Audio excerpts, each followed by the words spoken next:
Welcome back to the second season of rebuilding the Michigan State Spartans and bringing them to a national championship. In the first season, we went 3-9 and had a very difficult year, but ended up getting the 16th best recruiting class. In this episode, we're going to be going through season 2, seeing how much we can improve, seeing how this recruiting class plays out, and obviously building for the future. I want to go through our training results, and as you can see, our overall is somewhat similar now to what we had last year. Jack Velling, Nate Carter, Ryan Eckley, and Wayne Matthews all improved a little bit, and we've got some somewhat higher overalls. Nick Marsh is up to an 81. Obviously, with skipping ahead and getting a bunch of training results, we have a ton of coaching to spend on, so let's upgrade pretty much our whole tree. As you can see, we have just about everything filled out completely except for one more on the special team, so we'll be able to get that done very quickly. Our biggest issue this year is going to try to keep our coach prestige up. We're going to have to see how we do, and it's probably just going to be how we perform. It's going to be difficult to get some recruits, but hopefully we can have some good years and some good games. As you can see here, our starting quarterback for the year is going to be Alessio Milivosevic, if that's how you pronounce it, I would imagine, which is very, very tough. A red-shirted freshman. We're going to need to go after a good quarterback for next year. We kind of got unlucky with that. Hopefully, B.J. Hepburn can start to grow. Nick Marsh is going to lead our wide receiver corps, and we're right behind with Antonio Gates Jr., and we got some catching up. Jack Velling and Parachek leading our tight end troops. Our offensive line, not looking terrible. Stanton Ramil bumped up quite a bit. We're in the high 70s now. I think we were in the low 70s before. So I think our offensive line is going to be improved, minus our center, which we're stuck with Cole Dellinger now, who's going to be a 75. So that's a massive blow. Defensive end, Ken Tolley actually got a lot better, and we've got some freshman and a junior coming up. Defensive line not looking terrible, but definitely need to start getting some guys in the 80s. Jalen Thompson, hopefully some of these guys. Defensive tackle, Alex Van Sumeren is going to lead us, but we've got a lot of options. Kuberski, I'm sure, will grow very, very quickly. He's going to be second on the depth chart. Wayne Matthews, one of our best players in the left outside linebacker position, looks like. Davery Poe and Aaron Alexander, the middle linebacker.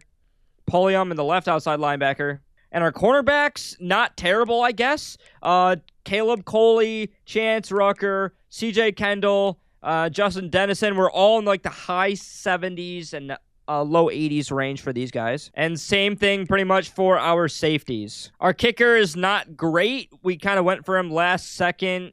Eckley's still really, really good. We're not looking terrible. I think our overall is slightly worse, but it's pretty similar to last year. I'm just worried about our quarterback play, so we're going to have to see what happens. And with that, we start the next recruiting class for the next season. I think my main strategy for this year, I think I went a little bit too aggressive to start. We don't have any 5-stars at all interested in us, so I'm not going to go after any 5-stars right now. We've got some select 4-stars that are interested in us, so we're definitely going to go after those guys and see what we can get, but we're pretty limited in who's interested in us right now. Of course, we can scout and start going for guys, but a lot of people have deal breakers, especially the high-star guys, mainly with championship contention, coach, things like that.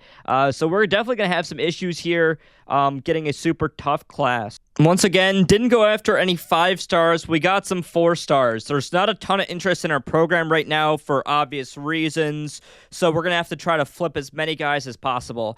I've got these all sorted here. We got a bunch of 4-stars and a couple 3-stars that are some gems that I scouted. Obviously, it's a lot easier having everything scouting early because of my coach traits with the recruiting class. I can scout for 20 hours instead of 30, so we're able to scout more, offer more contracts right away to some 4- and 3-star players. We're going to have to be very, very intentional in who we keep because I felt like we kept too many guys with too many hours right away with some of the 4-stars and some of the high guys, which didn't allow us to go after other guys we might have wanted. So we're going to have to see where we're at with a bunch of these guys after this week and make a decision on who we want to keep going after and who we want to drop. Let's take a look at our schedule. Obviously, we have a bye week 0. Week 1, we play Western Michigan at home. We have 2 bye weeks in a row. Then we play Boston College and UCLA at home. We go at USC, at Iowa, at Indiana, and at UMass 4 weeks in a row. We come home for Penn State and Michigan. We go to Nebraska and Minnesota and home versus Maryland. Not an impossible schedule, but I'm not sure what to expect. I can't imagine we're going to do great again this year. Preliminarily, I'm not loving the position that we're in with this class. It's definitely not going to be as good of a class as we had this past year. I've got these players sorted by interest right now. We have a good amount of players that are actually first on our interest. Some of them are 3 stars. We have some 4 stars as well. Some of the other 4 stars that we went after as well just about have no interest in us, even after offering. So I'm not going to put any time into them. I'm going to have to take them off my board after this week. I'm out of hours, so I can't even scout anyone else right now. So that kind of sucks. We're going to lose out on a lot of the 4 stars, but that kind of made sense anyways. I think we still have a really good chance to get some of these guys as well. I pumped some hours into some of the most important ones that I thought. And I also put a few hours on a center who is from Michigan, so maybe he can want to come here and then try to make one last push at this quarterback, even though he doesn't have interest in us with the contract. I'm guessing we're not going to get him. Honestly, probably a waste of hours, but we really need a quarterback, so I figured it might make sense to make a push. As mentioned, in the lead for a bunch of these 4 stars and a couple of the big 3 stars with the gems that we like, so we're doing pretty good on that. Hours-wise, obviously limited, keeping on the gas for some of these guys. I might actually bump down some of the ones that might be 3 stars or something. I got to figure out what I'm going to do for that. Went through, offered a few more guys, and did some more scouting. Obviously got locked out of a lot of different guys, most of the 4 stars. We did jump into the top 2 for Dennis Velasco. We're still pretty far behind Louisville, but this is one that I actually do want to spend some time and just try to see if we can maybe get lucky with a visit or something like that, because we really do need a quarterback, and this could be big. We're number 2 right now, so we'll see where we're at. Here we are, the very first game of the season. We're going to sim through and see what happens against Western Michigan. Starting off with a touchdown, that's big. Another one. Western Michigan ties it and takes the lead before the half, before we take it back. 21-17, there's another big touchdown for us. Western Michigan, we score again, and it looks like we're going to take a big win over Western Michigan, 42 points. What a big game for Milivojevic. 20 for 28, 300 yards, and 3 touchdowns. Not even much rushing for Nate Carter, 2 touchdowns. Isaiah Johnson, 2 touchdowns, 108 yards. All right, honestly, we're doing pretty damn good. Just about every single target on my board right now, I'm first for. There's a couple seconds and things here, and obviously towards the bottom here, there's a lot of 3 stars, and that's what we're coming to expect. But we're in the lead now for Lasco. I've got a visit for him on week 5 versus UCLA. We're in a massive lead for Devin Cons here. I'm actually going to remove a few hours from Cons here just because we're so far ahead. I put in a few extra hours to try to get this running back here, Delaren Reeves. I'm a little bit behind on Notre Dame here. Obviously, we need to try to gain a little bit more ground, so I put in some more hours here. I put in a visit for this cornerback that I really, really wanted. We're in a tight race with Michigan. I put him on a visit. I also got hard sells on just about everybody, but I think Cons here, he was like the only one in the top 8. Everybody else is on a hard sell. James Brown is super, super close. I put in a few extra hours for him. Hopefully he commits this week. Hopefully we don't lose him to Kentucky. And we're in the lead for, like I said, most guys. So I'm actually really liking where we're at right now, early on in the year too, which is super, super huge. And we got a few offers out to a few extra guys. James Brown from Cleveland, Ohio, a left outside linebacker, is our first commit of the class. I really wanted to focus on linebackers since we needed a few extra ones. We were pretty short after this past year, so that was a big point of emphasis. We got him, and we still got a few more we're going after. Unfortunately, one of our players just decided last second that playing style was his deal breaker as we were about to get him. What the hell?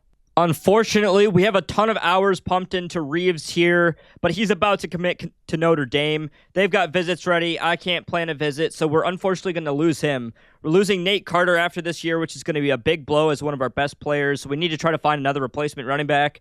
I know we still have Jamerson Simons, who's a freshman, so hopefully he can have a big upgrade after this year, but this is going to be a big loss to our class. I went through and added a few more guys to the list, did a ton more scouting, and just made sure I was on top of what I was looking for. I added these 2 4 stars to the list and found a 4-star gem, George Thorne, who didn't have any offers before. I found another running back. We sent him an offer. We'll see if anything happens. He's from Ohio. But we'll see if George Thorne wants to come here as the only offer so far and put some hours into him. And we're probably going to get a few commits after this week too. So going well. This is a massive, massive get. Dennis Lasko, the quarterback, the 4-star gem quarterback. We needed one bad. Dennis Lasko from Michigan comes to Michigan State. We lost in a semi-close one to Boston College, who is ranked 8 now. So far, Milivojevic has been pretty decent. He was 20 for 26, 3 touchdowns, and 270 yards, so he's actually been playing really, really good for us. Nate Carter got a few carries, but not a ton of yards again. He hasn't been having a great season. Jack Velling led the receiving corps. Antonio Gates, Nick Marsh, Isaiah Johnson. Really not a ton going on in that game. I'm like what I'm seeing from the team in the first 2 games. That's a tough game with Boston College. We now play 1-3 UCLA. We are about to get a ton of commits this week. We're in the lead for a lot of key guys. We actually got in the lead for George Thorne here, still really as the only offer. I'm still going after this 4-star receiver. We need to buff up the offense, and even if a 3-star, whatever he ends up being, depending on how the gems work and things like that. I put some hours into him this week to see if we can get a bit of a boost on him. I put some hours into Isaac Everett here to try to just secure that. He's a 3-star gem left tackle. I did a little bit more scouting and ended up finding a lot of offensive line, 3 more gem players, some guards. So I offered all 3 of them. We'll see what happens. And I found a guy with a cool name, Kurt Chosen, a punter. I don't know if Eckley's going to leave for the league this year. I'd imagine he stays 1 more year, but just in case, it might be smart to see if we can get this guy. Here comes the recruits. Trey Kimball, a free safety 4-star from Belleville, Michigan. Rafael Longo from Waterford, Michigan, left outside linebacker. A cornerback, Darren Ellington from Detroit, Michigan. A left guard, 3-star Kevin Rawls from Cincinnati, Ohio. Unfortunately, a tough loss to UCLA here. Another close game. We're staying in them. Looks like Milivojevic did not have a great game. No touchdown passes, threw his first interception of the year. 24 for 32. Decent completions, but just not a ton of yards, not a ton going on. Nate Carter actually had a pretty good game. Milivojevic and Mekhi Frazier actually had a rushing touchdown. That looked to be our only touchdowns, and receiving, we just kind of got spread out. Not much going on for us in this game. Tough loss. Here come a few more recruits. Ronald Opera, wide receiver from Walled Lake, Michigan. We're keeping all of these games close. We lost USC only by a touchdown.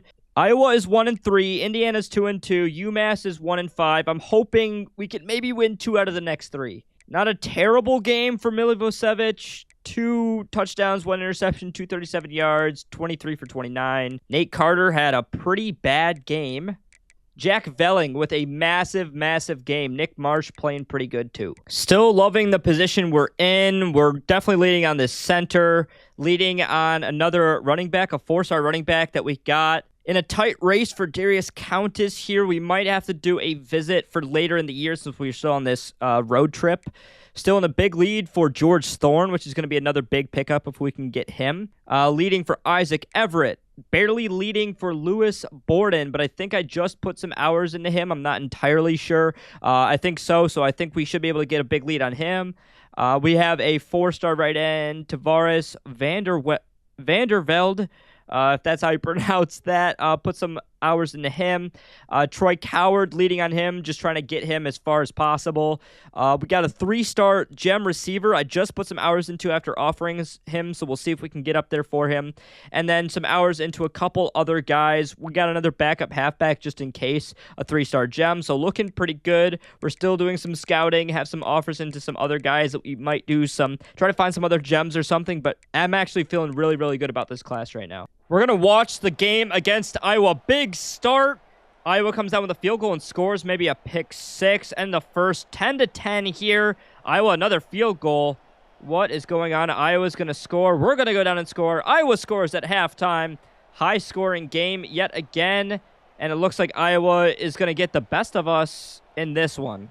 A lot of passing for Milivojevic today, 23 for 38, low completion, a lot of yards, 3 touchdowns. Nate Carter, another underwhelming game. Another big game for Isaiah Johnson again. He's really been one of our best receivers this year. Nick Marsh and Jack Velling not too far behind. Big commit here, a middle linebacker, Curtis Childs. Now, I think this might be the guy that does not fit our playing style, so I don't know exactly how that's going to work. I just kept him, so we'll have to see. We also got the center, Devin Kahns from Detroit, Michigan, and Isaac Everett, a left tackle.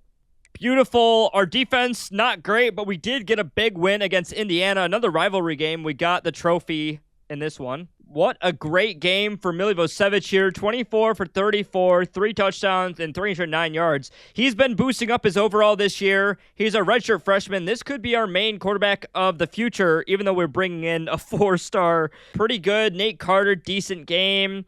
Marsh, another good game for him. Velling. We also should be winning this game against UMass this year. There's a right guard, Ben Sipniewski from Lebanon, Ohio.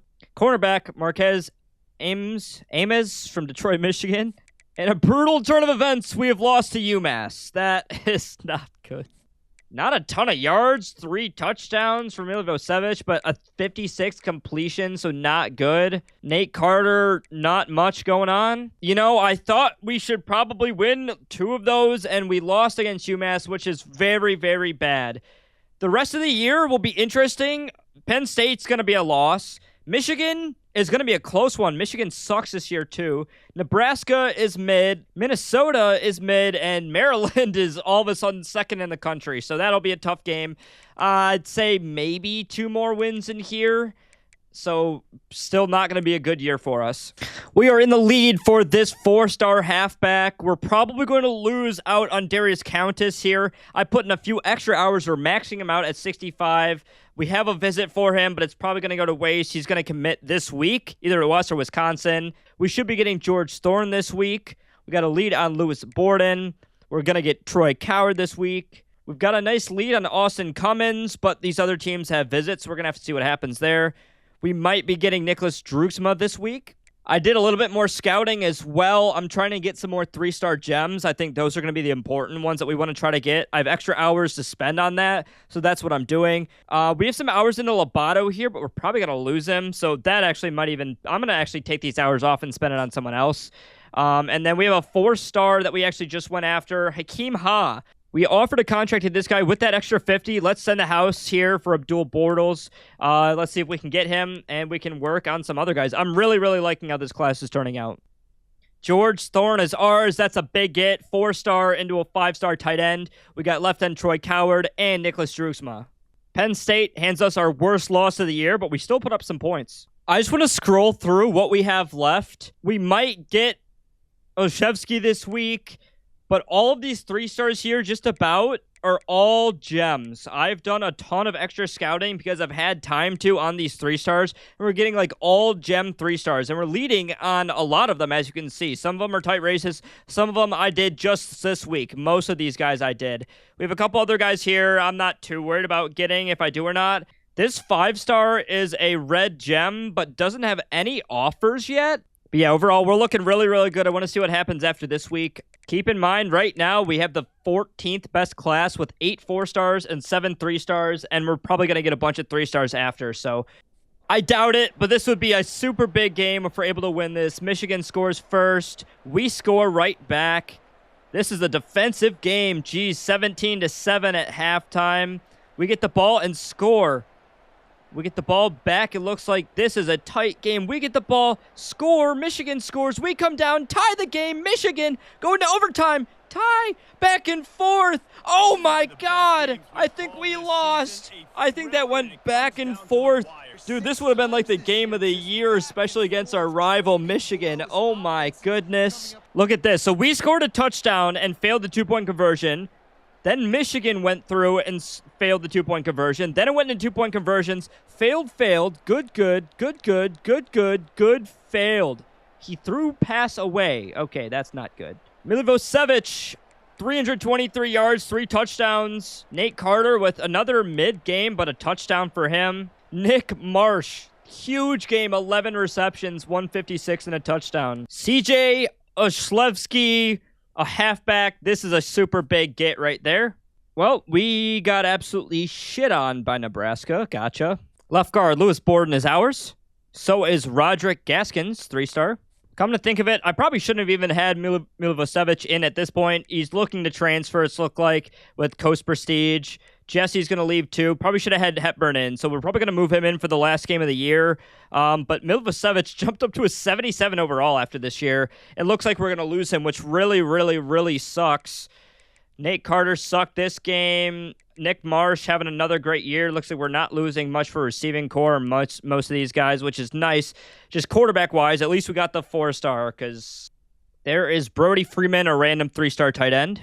A tough loss to Maryland here ends our season 3-9 yet again. Not a terrible season here for Alessio Milivojevic. Unfortunately, we're probably going to lose him after this year. But he bumped up pretty high in overall and had a semi-decent year. Nate Carter, not a terrible year. Could have been better, but he'll go to the league after this year, I would assume. Receiving, Nick Marsh led us once again. 920 yards, 6 touchdowns. A really good year for him. Jack Velling had a better year, I believe, than last year. Did pretty good. We're going to need some more receiver depth here. We didn't get much from anybody else. Defense, DeAvery Poe with the most tackles, but it looks like we're going to be losing him. We're going to be losing Wayne Matthews. Looking at the top 25 too, LSU and Wisconsin at the very top. Clemson, Florida, Boston College. We had a couple of these teams on our schedule, so we had a pretty difficult schedule this year. Pretty unfortunate. I know I have a few extra hours, but I don't think I'm going to use them right now, other than maybe bumping a few extra, like 5 hours here and there into some of these guys. Most of these that I have left are ones that I want, and I want to save a little bit of room for the transfer portal. Unfortunately, we're going to be losing out on Kahim Ha here, but it looks like we're leading for a lot of other guys. Mondo, maybe not here, so we need to add another. Let's remove the 10 DM player and put in a 25. Most likely going to be losing out on Brett Mondo here, which is a right outside linebacker, which we were looking for. Looks like we're going to get the other one at least, but that one kind of sucks. Looks like we're going to lose out on this D tackle here. I'm not too worried about that. And maybe this fullback too, which maybe I wasn't as expecting. And we're going for a punter as well. Kevin Mayo, D tackle is ours. I didn't know if we were going to get him or not. We lost out on Hakeem Ha, Brett Mondo, and Jalen Hardy. At this point, we have an F for our DC. We need to fire this guy. Strong safety, Hayden Westbrook. Right outside linebacker, Alfonso Radigan. Quarterback, Heisman, Billy Edwards Jr. for Maryland. Yeah, they had a random good year. 3,400 years, 43-2 is pretty insane. Oh, okay. It looks like Curtis Childs re-entered the portal, re-entered his team, because it said he committed to us when we weren't like one of the ones. So yeah, it looks like we got locked out and we're not going to be able to get Curtis Childs. That kind of sucks. We have 4 players left and it looks like we're going to get all 4 of them, which is pretty nice. We have a lot of offers and coaches we can go after here. I really just want to go after Emmett Awesome, just because that's an awesome name. He's one of the higher level ones here. I don't know exactly what the levels do. It's probably just for more scouting and things. Funny enough, I think Emmett Awesome might be one of our best bets here. I'm going to offer him.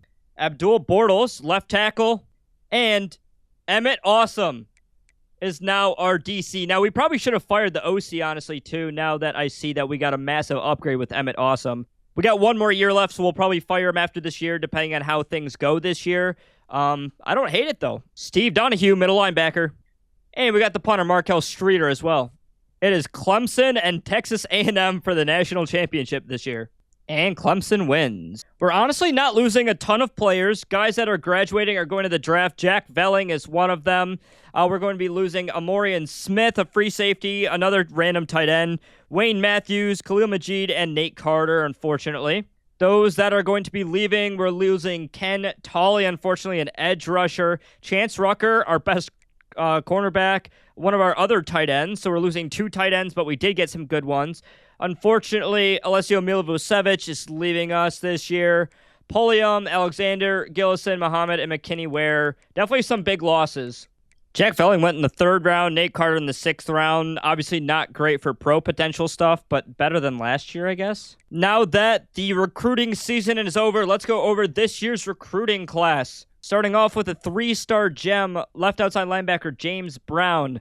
The big one of this class, Dennis Lasco, 4-star quarterback. I'm glad we got him since Milivojevic transferred out.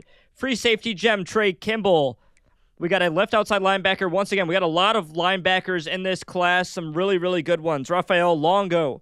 We're going to move some of those to right outside linebacker for sure. We got Darren Ellington, a cornerback, 4-star. A 3-star gem, Kevin Rawls, left guard. 4-star gem, Ronald Opera. That's a super big get. Devin Kahns, a big center pickup. Isaac Everett, a nice 3-star gem, left tackle. Ben Sipniewski, a right guard, a 3-star cornerback, Marquez Ames. 4-star gem, George Thorne, huge pickup there. 3-star gem, Troy Coward. 3-star gem, Nicholas Drugsma, halfback. 4-star back in CJ Olszewski. Lewis Borden, a left guard, 3-star gem. Roger Gaskins, a 3-star receiver. 3-star tight end, Brody Freeman. 3-star strong safety, Hayden Westbrook, who's also a gem. A gem, 3-star right outside linebacker, Alfonso Radigan. D-tackle, Kevin Mayo. 3-star, Abdul Bortles, a 3-star gem, a left tackle. 3-star gem, Steve Donahue, middle linebacker. 3-star gem, punter, Markel Streeter. 3-star gem, right guard, Steven Hausler. 2 stars, we had to settle for a couple towards the end of the class here. Ben Cross, a left end. 2-star middle linebacker, Quincy Stacy. Landry Mahoney got another running back to fill out some of the depth. Chuck Straight, tight end, as more depth, more of a blocking guy. And a couple other 2 stars, and Dakota Schaefer, right outside linebacker. Another right outside linebacker, Dwayne McQueen. George Tonges, a center, and left end, Denton Burns. Not as good of a class this year at 25. We got 8 4-stars, 19 3-stars, and 6 2-stars. Not exactly how we wanted things to go, and we had another bad season. We just need something to turn around next year. That's going to do it for this episode, guys. Thank you so much for watching this, and make sure to tune in to see what happens in year 3.